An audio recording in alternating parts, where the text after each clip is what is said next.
At the start of this film, we are introduced to two sisters, Sister Beston and Sister Bernice, who are working for a newly established church. Their task is to recruit new members by visiting the homes of those who accept the church's invitation. They deliver church invites to potential members. While on their way, the sisters encounter a group of girls who mock Sister Paxson, leaving her visibly upset and in tears. This moment reveals her kind-hearted and sensitive nature. Witnessing this, Sister Bernice consoles her, emphasizing the importance of staying strong and not letting such incidents break her spirit. As their conversation continues, they arrive at their destination. On the way, it begins to rain, and both sisters get soaked. Their destination is Mr. Reed's house, where they intend to ask some questions about a person named Rylan. When Mr. Reed invites them inside, Sister Bernice hesitates, explaining that their church has a rule prohibiting them from entering a house where no woman is present. In response, Mr. Reed reassures them by saying his wife is home and currently baking a blueberry pie in the kitchen, a detail confirmed by the pleasant aroma of blueberries. Trusting his words, the sisters decide to step inside, leaving their wet coats tied to their bicycles outside. Once inside, Mr. Reed offers them a seat and tells them his wife will join them shortly. As they wait, Mr. Reed begins asking questions about their background, and we learn that both sisters have lived in the church for most of their lives. Then, Mr. Reed asks them if they believe in God. The sisters affirm their faith without hesitation. Following this, Mr. Reed introduces them to the Book of Mammon, authored by Joseph Smith. He shares his journey of transformation, admitting that he once did not believe in God. However, during a time of great trouble, an angel appeared to help him, which led him to embrace faith and religion. Reed begins by asking the sisters whether they believe in Joseph Smith's teachings. Both affirm confidently, saying, "Yes, these teachings are absolutely true. God is indeed a part of this world." Reed then poses another question. "Do you believe in life after death?" "I personally do." The sisters again agree. Sister Paxson shares her belief, saying, "When I die, I will become a butterfly. I'll perch on the fingers of my loved ones to remind them that I'm still with them, even after death." Intrigued, Reed then asks, "Do you think it's acceptable for a man to have multiple wives?" Sister Paxson quickly responds, "No, I don't think it's right." Challenging her, Reed asks, "Then why does your church follow this practice?" Sister Bernice steps in, explaining, "Yes, it's true, but the purpose is to educate members. The more members a family has, the more the church grows." Reed, however, counters her explanation, saying, "No, it's not like that. Let me tell you the truth. Joseph Smith married multiple times for his own indulgences. Over time, others followed his actions, disguising it as religious practice. The sisters are taken aback by his knowledge, realizing he knows more about their faith than they expected. Reed continues, "I've studied many religions, and if there's one thing I've learned, it's this. The more you explore a religion, the more you realize how little you actually know." He then stands up, heading towards another room, and says, "If you want to meet my wife, follow me inside." Feeling uneasy, the sisters sense something is amiss. The room is dimly lit, and as Reed lights a candle, its scent fills the air. It's a blueberry-scented candle. The realization dawns on them. There's no one baking a pie, and Reed's wife isn't home. They've been deceived. Alarmed, the sisters pretend to call their church for help, but Reed smugly informs them, "My house is built with metal walls. No signals can get in or out, and neither can any sounds escape." Realizing they are trapped, Sister Bernice suggests they remain calm and try reasoning with him. Summoning their courage, they decide to follow Reed into the darkened room. She entered the room, and it was designed to resemble a church. As soon as they stepped inside, they noticed the room was completely empty. Pleading with the man, they said, "We need to go to the church. Please let us leave." The man calmly responded, "I haven't locked you in. The front door has a timer and will open only in the morning. If you want, you can use either of the two back doors to exit." His words seemed suspicious. When they opened the first back door, it led to a dark, eerie basement, making them hesitate. They tried the second door, but it also led to the basement.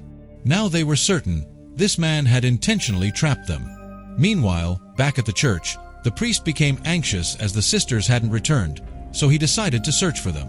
The sisters, realizing the man wouldn't let them leave willingly, tried to remain calm. To distract them, He began talking casually and even showed them board games. One game resembled Monopoly but had different names and rules. As they looked around, Sister Bernice noticed a letter opener on the table. She discreetly pocketed it, thinking it might be useful later. The man then began to philosophize.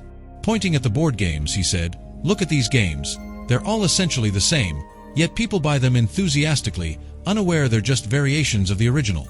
After this, he brought out 3 religious books, placed them on the table, and declared, "I've read all of these. They all contain the same ideas, meaning only one religion is true, and the rest have copied it. Your church could very well be fake too. Who knows which copied from which?" Listening to this, Sister Bernice felt uneasy. She reached into her coat pocket to check for her bicycle keys, but they were gone. She glanced at Sister Paxson, who checked her coat as well, but her keys weren't there either. This confirmed their suspicion. The man had taken their keys and possibly tampered with their bikes to keep them trapped. Despite his taunts, Sister Bernice stood firm and said, "You can say whatever you like, but I still believe in God and my faith." Hearing this, the man smirked and wrote "believe" and "disbelieve" on 2 separate doors. He challenged them, "If you truly believe in God, then go through the believe door. Let's see if your God shows you the right path." The sisters, determined and faithful, chose the believe door. Inside, it was pitch black. Using a mobile torch, they illuminated the space and saw a table and chair. In the distance, there was a small window sealed with wooden planks. They decided to lift the chair and use it to try breaking the wooden seal. However, it barely made a dent. Thinking quickly, Sister Bernice handed Sister Paxson the letter opener she had taken earlier. "Here, use this," she said. Then, she turned to Paxson with a plan. "I'll distract him by pretending to talk. When I say a special phrase, you attack him with this opener. Together, we'll escape from here." While they were deep in discussion, a woman draped in a sheet entered and sat silently before them. In her hand was a poisonous anklet, and she began to recite prayers. Suddenly, Reed's voice echoed, explaining, "This woman is a prophet. Soon, a poisonous bite will claim her life. After her death, she will reveal what she saw in the afterlife. This is proof of the divine." Though it all seemed unbelievable, the sisters stayed to see what would unfold. Sister Bernice, growing suspicious, decided to explore. She went upstairs and discovered that Reed had built a miniature model of his house, meticulously placing figures resembling the sisters wherever he pleased. It was as though he viewed them as mere puppets. While he was engrossed in his strange task, Bernice tried to sneak out through one of the doors labeled "Disbelieve," hoping it would lead her to freedom. However, just like before, the door only led to the ominous basement. Returning to the main room, she spotted a matchstick lying on the ground. Thinking it might help her set a fire as a distraction, she tried to grab it but couldn't reach it. Frustrated, she went back to where the prophet woman sat. By now, the woman had succumbed to the poison. Reed instructed the sisters to check her veins and breathing. Reluctantly, they examined her and confirmed she was indeed dead. Reed then declared, "Now she will awaken and reveal the truths of the afterlife." Just as he finished, the sound of a bell ringing at the door startled everyone. The sisters realized it must be the priest searching for them. But before they could act, Reed rushed to the door and lied, saying, "No one is here, and there are no bicycles outside." Trusting Reed's words, the priest left, unaware of the trap inside. Meanwhile, Bernice had managed to retrieve a matchbox from Reed's room. She planned to light a fire in the basement to signal the priest. But before she could act, the prophet woman suddenly revived. The sisters were stunned as the woman began speaking, saying, "I saw clouds that looked like heaven, but it was all a lie. None of this is real." Before the sisters could question her further, Reed stepped in and took the woman away. Bernice, bewildered, confronted Reed. "How did you do this? She was dead." "I checked myself." Reed smirked, offering no real answers, which left Bernice increasingly confused. Desperate to make sense of it, she shared her own near-death experience from childhood. "When I was close to death, I saw strange things too. But God gave me a second chance at life," she said, trying to hold on to her faith amidst the madness. As Bernice spoke, she loudly uttered the phrase, "magical underwear," a prearranged signal for Paxson to act. This was their moment to strike. Before Paxson could make her move to attack Reed, chaos erupted. Reed swiftly pulled a knife from his pocket and, without hesitation, slit Sister Bernice's throat. Paxson, horrified, demanded to know what he had done. Reed responded with a smirk, "This girl isn't real. She's a simulation." He then retrieved a chip from Bernice's severed hand and held it up, saying, "Look, here's her chip." Paxson, glaring at him, retorted, "That's not a chip. It's a birth control implant. I've figured out your twisted game." She continued, "The woman you call a prophet did die, but she was replaced. I noticed that the first and second women were different. Their appearances changed when we went upstairs. This was all orchestrated by you." Reed, now amused, asked mockingly, "How do you plan to prove your theory?" Determined, Paxson declared, "I'll find the secret passage where you're hiding the bodies." Reed laughed. "There's no secret passage," he said, his voice dripping with confidence. Unfazed, Paxson returned to the basement, her instincts driving her search. To her shock, she discovered a hidden passage, and inside it lay the lifeless body of the original prophet. She hurried back to Reed, confronting him with her discovery. "I told you this was all you're doing," she exclaimed. But instead of panicking, Reed seemed delighted.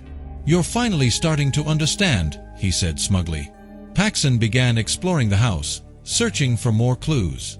She stumbled upon a locked room and used her bicycle key to open it.